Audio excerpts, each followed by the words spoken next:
బేసిక్గా ఈ ప్లాట్ చూసినట్లయితే ఇది ఒక పక్క కమర్షియల్ యాంగిల్లోనే రాసుకోవడం జరిగింది. అది కాకుండా మెయిన్గా ఫస్ట్ హాఫ్ మనం చూసినట్లయితే ప్రతి సీను నెక్స్ట్ సీన్ ఏందో మనం గెస్ చేసేస్తున్నాము ఆటోమేటిక్గా. ఆడియన్స్ ఆ ఎంగేజ్మెంట్ అనేది లేకుండా పోయింది. దీనివల్ల మన ఆడియన్స్కి ఒక ల్యాగ్ అనేది రావడం జరుగుతుంది అన్నమాట. ఇంకా ఫస్ట్ హాఫ్లో చెప్పుకునే అంత పాయింట్స్ అయితే ఏం లేదు. హీరోయిన్ మెయిన్గా మీనాక్షి వాళ్ళ బ్రదర్ ఒక క్యారెక్టర్ మంచిగా ఎస్టాబ్లిష్ అయిందనమాట. అతని పేరు వచ్చి విశ్వదేవ్. అతను యాక్చువల్గా ఇద్దరు ఫ్రెండ్స్ అనమాట. హీరో విశ్వక్సేన్ అండ్ అతను ఇద్దరు ఫ్రెండ్స్ అనమాట. అది ఒకసారి మీరు థియేటర్లో చూస్తే అది మీకు నచ్చుతుంది. అది నేను చెప్తే అది స్పాయిలర్ అవుతుంది కాబట్టి అది కొంచెం ఆ ట్రాక్ కొంచెం బాగా వర్కౌట్ అయింది. ఇంటర్వెల్ వరకు అయితే కొంచెం ల్యాగ్గానే నడిచింది మొత్తం స్టోరీ అంతా. ఎందుకంటే ఆటోమేటిక్గా నెక్స్ట్ సీన్స్ మొత్తం గెస్ చేసేస్తున్నాము ఆటోమేటిక్గా. అలా ఉంటే ఇంట్రెస్ట్ ఉండదన్నమాట. తర్వాత అతని ఫాదర్ క్యారెక్టరు మన నరేష్ గారు యాక్ట్ చేయడం జరిగింది. అతనికి కూడా స్కోప్ చాలా తక్కువే, కానీ ఒక ప్లాట్ ద్వారా అతన్ని సెకండ్ హాఫ్లో మళ్ళీ తీసుకురావడం జరిగింది. తీసుకొని వచ్చి అక్కడ ఒక ఇంట్రెస్టింగ్ ఎలిమెంట్ అనేది అతను డైరెక్టర్ పెట్టడం జరిగిందనమాట. ఇంకా సెకండ్ హాఫ్కి వచ్చేకాడికి ఒక ఎంగేజ్ స్టోరీ అయితే వీళ్ళు సెకండ్ హాఫ్లో పెట్టడం జరిగింది. అది కొంచెం పర్వాలేదు. బేసిక్గా దీనిలో సెకండ్ హీరోయిన్ కాదు, శ్రద్ధా శ్రీనాథ్ ఒక క్యారెక్టర్ చేసిందనమాట. అది కొంచెం అందరికీ ఇంప్రెసివ్ అయితే ఉంటుంది అనమాట. స్టార్టింగ్ మొత్తం ఆమె క్యారెక్టర్ ఏమి అంతగా మనకి అనిపించదు, కానీ సెకండ్ హాఫ్లో ఒక ఎంగేజ్మెంట్ అయితే ఉంటుంది. అది మన విశ్వక్సేన్ది.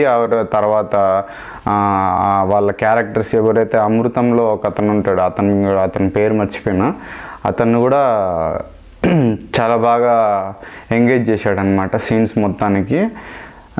రీసెంట్గా చెప్పాలి, ఇంకా క్లైమాక్స్లో అతను రివర్స్ లాజిక్ వేసుకొని ఇట్లా ఏం జరిగింది అసలు ఏంటి అనేసి అది మొత్తం చెప్పడం జరిగింది. ఓవరాల్గా చెప్పాలి అంటే ఒక కమర్షియల్ మూవీకి ఉన్న పాయింట్స్ అయితే అంతగా ఏం అనిపించలేదు. ఇది కొంచెం ఓల్డ్ రేటెడ్ స్టోరీ అయితే ఓల్డ్ స్టోరీయే, కానీ కొంచెం ఏదో ఎంగేజ్ చేసుకుంటా అలా క్లైమాక్స్ దాకా తీసుకొని వచ్చిండు. నాకు తెలిసినంత వరకు అయితే ఈ సినిమా నాకు ఒక యావరేజ్గానే అనిపిస్తుంది. కానీ వన్ టైం వాచ్ అండి, ఖచ్చితంగా థియేటర్లో చూడండి. వన్ టైం అయితే వాచ్ చేయొచ్చు, కానీ విశ్వక్సేన్కి నెక్స్ట్ వచ్చే కెరియర్ బిల్డ్ చేసేంత సినిమా అయితే ఇది కాదని నేను అనుకుంటున్నా. ఎందుకంటే మనోడు ప్రమోషన్స్ కూడా ప్రీ రిలీజ్లు కానీ చాలా అగ్రెసివ్గా చేస్తాడు ప్రతి ఒక్కటి.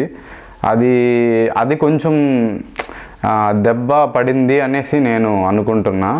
అలాగా ప్రతి పాయింట్ని అతను డిస్క్రైబ్ చేయడం, ఆడియన్స్ దగ్గర లేకపోతే ప్రెస్ దగ్గర రావడం, అది కొంచెం ఎస్టాబ్లిష్ జరగలేదు సరిగ్గా. కాబట్టి సినిమా ఓవరాల్గా అయితే యావరేజ్ అండి. నార్మల్గా ఓవరాల్గా నేను ఇచ్చే రేటింగ్ దీనికి వచ్చి 2.75 అండి.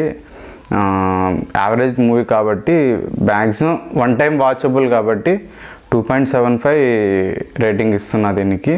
అలాగే మీరు అందరూ ఒకసారి థియేటర్కి వెళ్ళి ఒకసారి మీ ఎక్స్పీరియన్స్ ఏదో చూసి ఒకసారి మీ ఎక్స్పీరియన్స్ని కింద మా వీడియోకి కామెంట్లో పెట్టండి.